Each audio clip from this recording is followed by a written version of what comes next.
Good morning to you, and welcome back to today's JRPG Weekly Update, your source for thoughtful and thought-provoking discussion and news about JRPGs. I'm SuperDerek, and I've got several exciting stories lined up for you today, including some big announcements, some indie gems, and a couple of deep dives into the news. So let's just jump right on in from PennyBlood and Armed Fantasia. They've hit a bit of a rough patch recently. The projects, originally part of a double Kickstarter and long-anticipated spiritual successors to Shadow Hearts and Wild Arms respectively, have seen their release dates now pushed back to an unknown time frame. In particular, PennyBlood's development has been marred by legal and financial issues. Director Machida filed a lawsuit against Dangen Entertainment and its co-founder, Ben Judd, over unpaid production funds raised during the Kickstarter campaign, and the project has yet to secure a new publisher. This situation has not only delayed the main game, but also has put additional strain on its companion title, PennyBlood Hellbound, even though the latter has been developed with separate funds. Multiple independent developer accounts and several published reports have indicated that Dangen Entertainment had recurring issues with holding funds and delaying payments. For instance, developers involved in the likes of Devil Engine and Fight Night have repeatedly reported missing royalty payments, incorrect or incomplete sales data, and disputes over withholding tax and other expense deductions.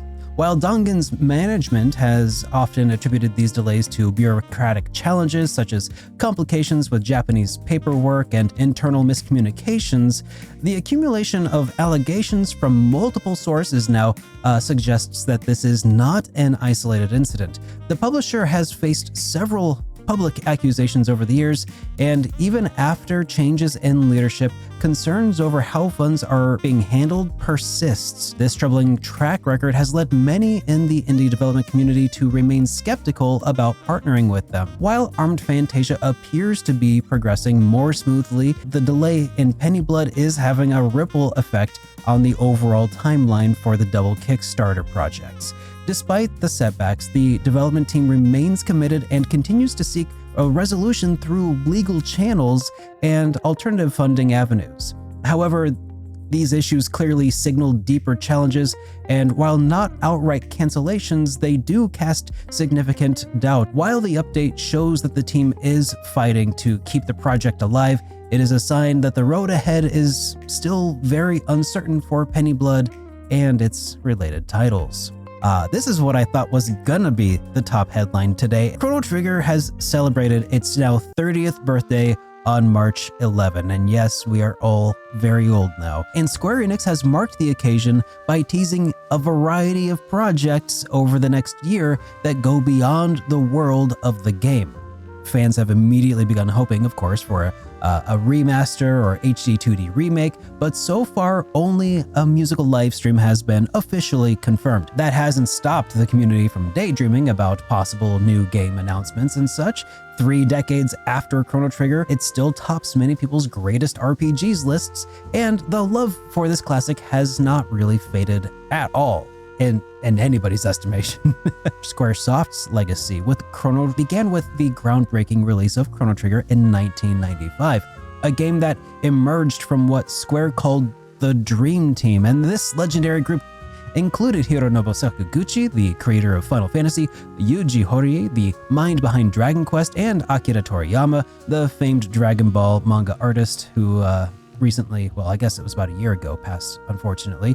Chrono Trigger's innovative time travel narrative, multiple endings, and memorable soundtrack by Yasunori Mitsuda, with assistance from Nobuo Uematsu, established the title as one of the greatest RPGs of all time. However, the relationship between Square Enix and this series is not one without its foibles. Notably, the PC port of Chrono Trigger was initially based on a defective mobile version requiring extensive patches to resolve performance and UI issues, a contrast to the quality of the original game. Square Enix's handling of subsequent Chrono projects also generated mixed reactions among fans.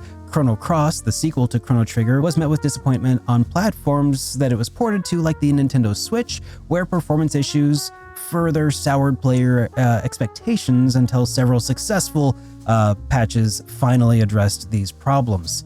At the same time, the company has taken a hardline stance against community projects. Several fan-made remakes and ROM hacks, including ambitious projects like Chrono Resurrection among many others, were halted with cease and desist orders.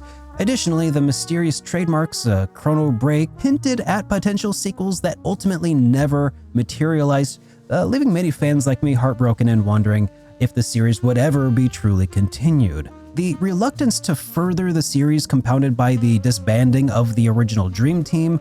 Hironobu Sakaguchi is no longer at Square Enix, even though Mistwalker recently did collaborate on a port of Fantasian, and the passing of Akira Toriyama just a year ago has removed another key creative force. Furthermore, the influential composers like Yasunori Matsuda signaling he doesn't want to work alongside other composers anymore, while Nobuo Uematsu says he will no longer compose entire game soundtracks due to time commitment and his physical and mental strength, making them both unlikely to take on the task of composing for future entries. This intricate web of past glories and internal struggles and halted projects sets a realistic expectation that while Chrono series remains beloved, its future might be constrained by both legacy issues and evolving landscapes of Square Enix's creative direction. All of this is to say, be sure to hype responsibly, because I don't want anyone out there to be hurt again. To commemorate the series' 30th anniversary, the Chrono Trigger fandom flooded social media with artwork, favorite in-game screenshots, heartfelt tributes. Speculation continues to swirl around what else Square Enix has planned, with many folks chanting, please just give us an HD 2D remake, and I totally get that, but we'll see if the publisher answers our prayers in the coming year or not. But either way, it's great to see this 1995 classic getting the attention that it deserves. What's your dream Chrono Trigger project? A straight-up remaster? A full sequel? Let me know down in the comments down below. Moving along, Konami. I'm talking about Konami once again because they say that they want to take Suikoden to AAA heights. They've signaled this big ambition for the newly revived Suikoden series, alongside the launch of Suikoden 1 and 2 HD Remaster, Gate, Rune, and Dunen Unification Wars on March 6th, the series producer expressed hopes that Suikoden can become a huge title that can rival other AAA titles.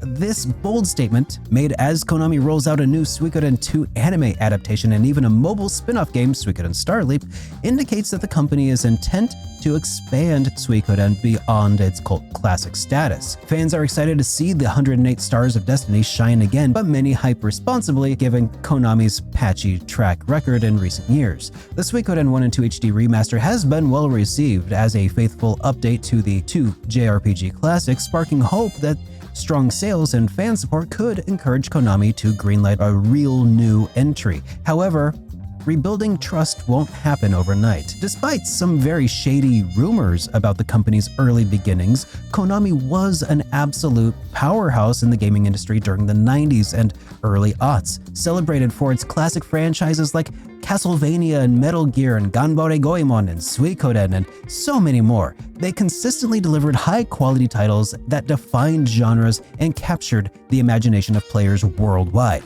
However, beginning in the mid-2010s, Konami's focus shifted dramatically towards mobile gaming and gambling machines. A pivot that left many longtime fans disillusioned, to say the least. This change, combined with the controversial decisions such as cancellation of the Silent Hills project and the very public fallout with legendary creator Hideo Kojima, contributed to a steep decline in the company's reputation. Central to Konami's fall was a series of strategic missteps that not only diminished its creative output, but also alienated its fan base. The abrupt cancellation of Silent Hills, heralded by the critically acclaimed playable teaser PT demo, along with reports of harsh internal working conditions and forced restructuring, painted a picture of a company more interested in short-term financial gains than in nurturing its storied intellectual properties. Moreover, the departure of Kojima, whose innovative vision had been instrumental in shaping the Metal Gear franchise, underscored the broader trend of prioritizing mobile and social gaming over the development of its console masterpieces. In recent years, however, there have been promising signs that Konami is attempting a turnaround. The relatively new success of the HD remasters of Suikoden 1 and 2 has so far reinvigorated interest in one of its most beloved franchises, while the widely praised Silent Hill 2 remake, developed by Bloober Team, demonstrates that classic titles can be revitalized with modern technology without sacrificing their original atmosphere. Additionally, announcements like the upcoming Metal Gear Solid Delta Snake Eater remake, which utilizes Unreal Engine 5 to deliver enhanced visuals and gameplay while remaining faithful to the original narrative, suggests that Konami is listening to the audience and is maybe willing to invest in high-quality nostalgic projects. Complementing these product-focused initiatives, recent efforts to improve employee welfare signals a huge internal cultural shift. Although there has not been any sort of dramatic overhaul in its upper management, Konami has made significant investments in its workforce. For the fourth consecutive fiscal year, the company announced a base salary increase for its full-time domestic employees, with additional raises aimed at creating a more stable and rewarding work environment. Alongside these raises, Konami has opened a new Osaka studio designed around a creator-first mindset and is constructing an R&D center in Tokyo, all of which are intended to boost employee engagement and foster innovation. These measures indicate that current leadership is taking steps to address the harsh practices of the past to retain talent through improving their working conditions. To secure a sustainable revival, Konami must continue to rebuild trust with its audience by fostering transparency and respecting the creative legacies of its flagship franchises.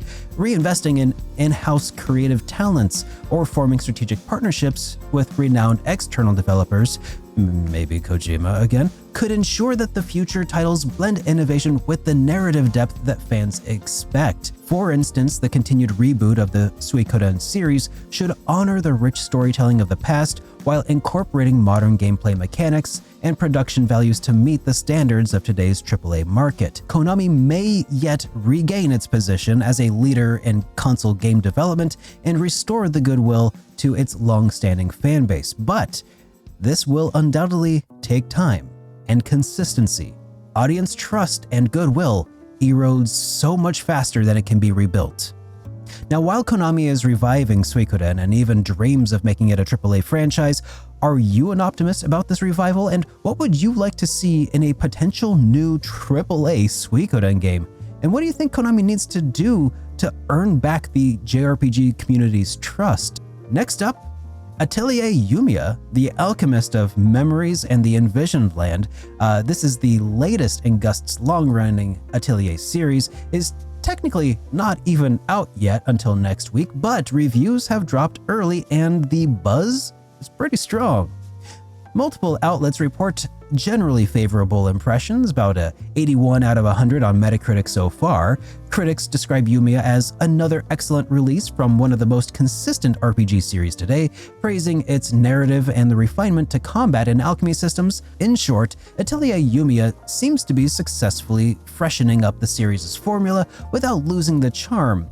Fans are also happy to hear that there's a free demo that arrives on March 16, covering the prologue that can carry over any save data to the full game, and the full release lands on March 21st on PC, PlayStation, the Xbox Series, and the Switch, and anticipation is pretty high at this point, I'd say. Next up in the indie corner, remember last week when I mentioned the Humble Games Showcase had hinted at a new RPG? Well, it turns out that is this gorgeous new 2.5D indie RPG called Threads of Time that's been unveiling a new character trailer. This game embraces a timeless classic vibe, think kinda Chrono Trigger-y meets modern visuals, hype responsibly though. According to the publisher, it's an era-spanning turn-based RPG where you recruit heroes from different times to stop a timeline-threatening plot. The latest trailer introduces Barza, a cunning rogue sort of character, and showed off a beautiful blend of pixel art characters characters with 3D lit environments. The graphical style has earned a lot of praise. Reflections on waters, dynamic lighting give it a unique old meets new look. Threads of Time is slated for PC via Steam and Xbox, though no release date has been given as of yet. Retro RPG lovers like myself are keeping a close eye on this one, and I have been for some time.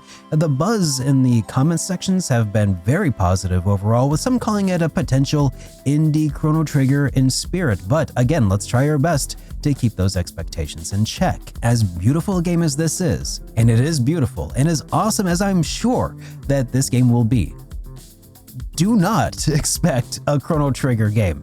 Try your hardest to appreciate the game for what it is, for whatever it ends up being. I see you over there, you are hyping irresponsibly. Don't you remember what happened last time? Calm yourself down. Keep your expectations in check. This isn't a new Chrono Trigger. I mean, there might be a new Chrono Trigger eventually. No, keep those expectations in check.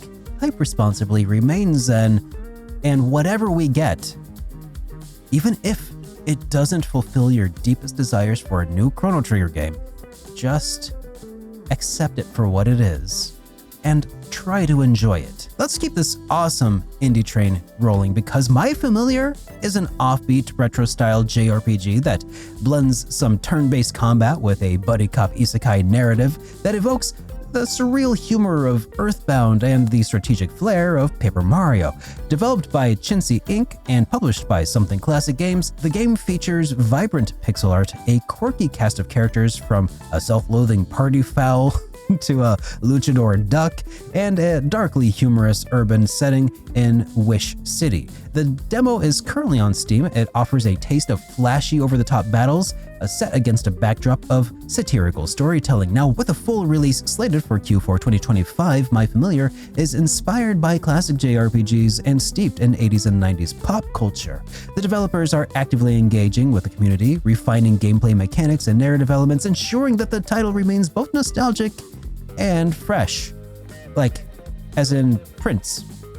As Baku and I prepare for an interview with our March 23rd episode of Hit Point, the JRPG podcast, which you should totally go subscribe to right now, we invite you to submit your questions and insights that we can then ask them, because I like it when my audience does my work for me.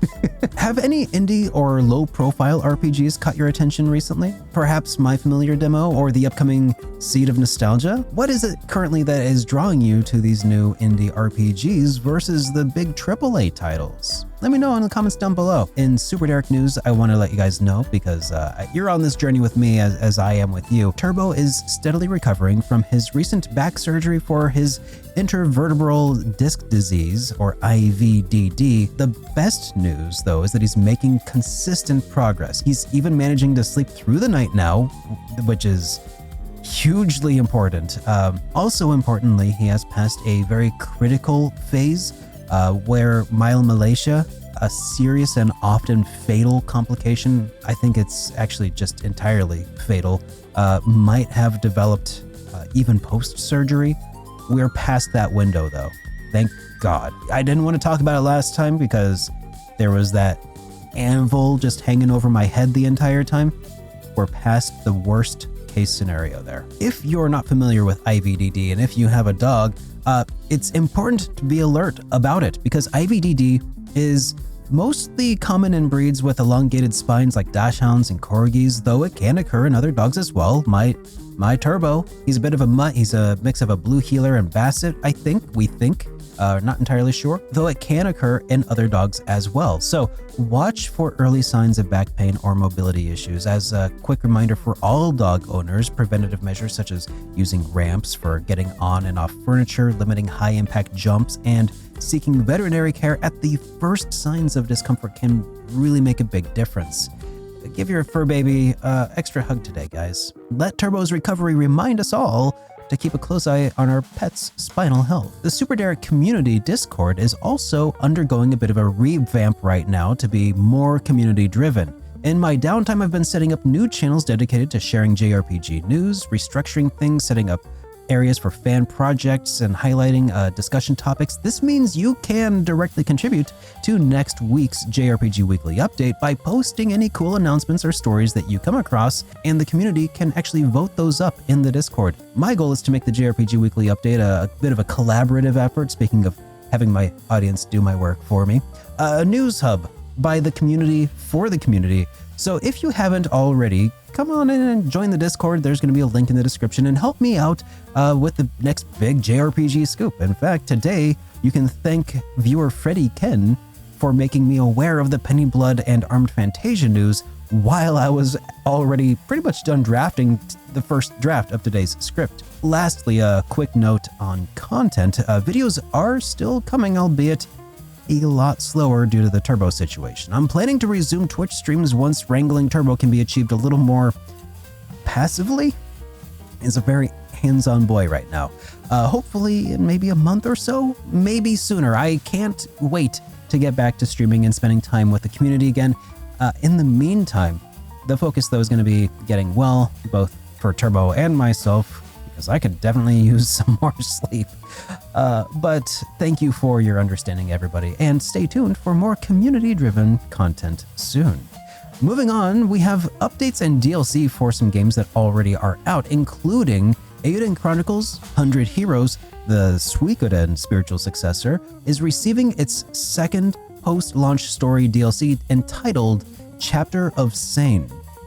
Publisher 505 Games shared a launch trailer on March 14. It's going to be priced at about $8. This DLC lets you play through a new side story as Seign, a high-ranking official in the Chaldean Empire. It adds new characters, challenges, and lore, diving into the political intrigue from the antagonist's perspective. This is the second of 3 planned expansions, and the next one is centered on Marcus. It's due on April 3rd. Fans who completed the main game last year seem pretty eager for some extra content to tide them over until a potential sequel. Although with Murayama out of the picture, it's hard to say exactly if that's even in the cards. We'll find out. Fingers crossed.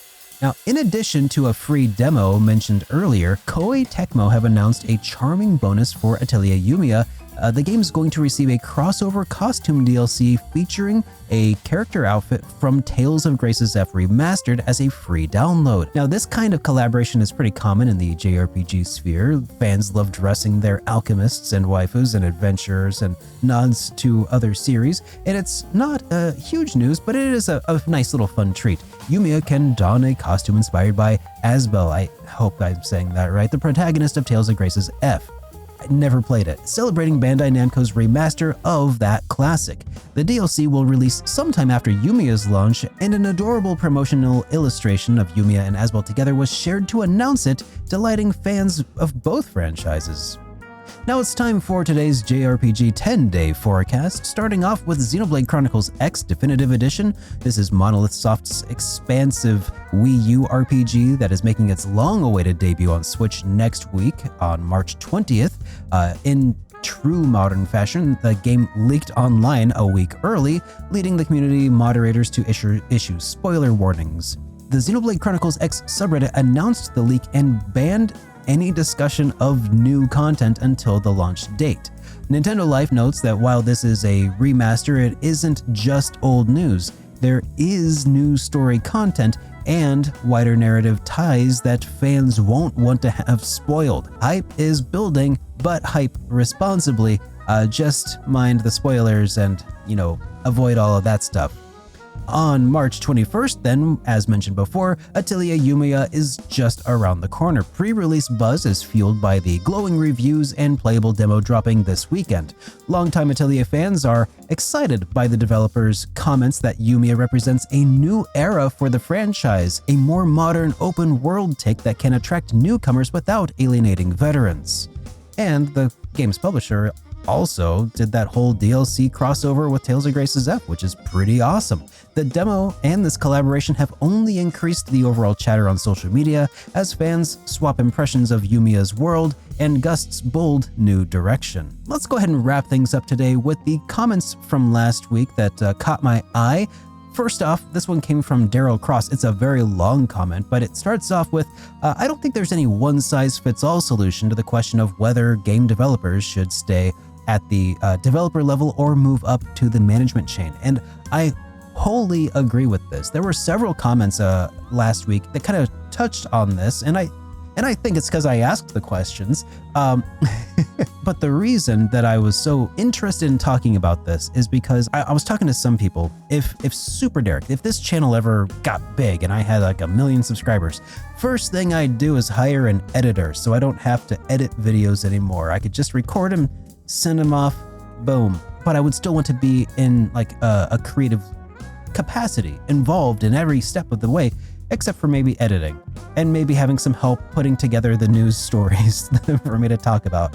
That would be so nice. It would be so nice. But I wouldn't want to be negotiating brand deals with sponsors or anything anymore. I'd want to have smarter people than myself at the reins doing the things that require smart people involvement so that I can be the artist again. That's what I like to do. I like to be the artist. But I also realize that if we all just kind of let the smart people do the things, every company would probably eventually go public and investors would further shitify everything that they touch. So it would be so nice if they feel like it, if they have a passion, like the lead from FromSoft. One of the other comments from last week mentioned his situation. He may be a unicorn and that he has the capacity to do all of these things super well, and more power to them. I don't think anybody should be forced into a position where they have to do that, which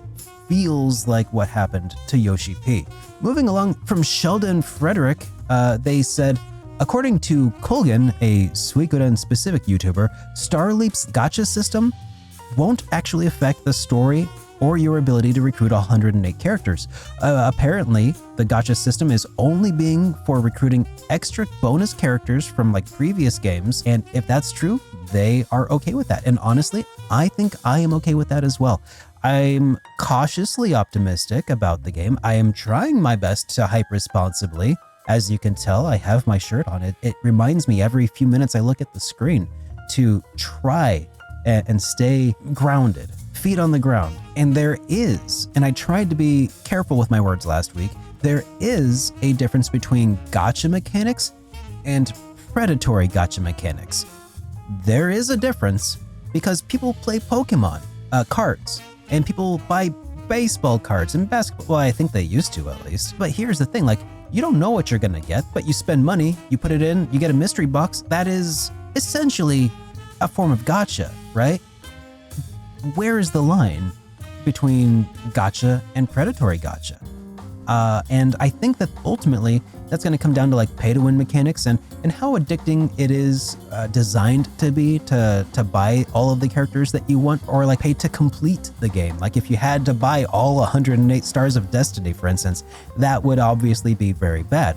So in the context of all of this, I am doing my best to hype responsibly. I'm cautiously optimistic, although the word gacha in itself definitely carries some negative connotations just inherently at this point. And then, to bring us all home, Yara says, so, Ozawa has the vision of management, huh? God damn it, that's beautiful. I need more of that. Guys, leave your best puns down in the comments down below, and I will see you next time. Have a great day, everybody.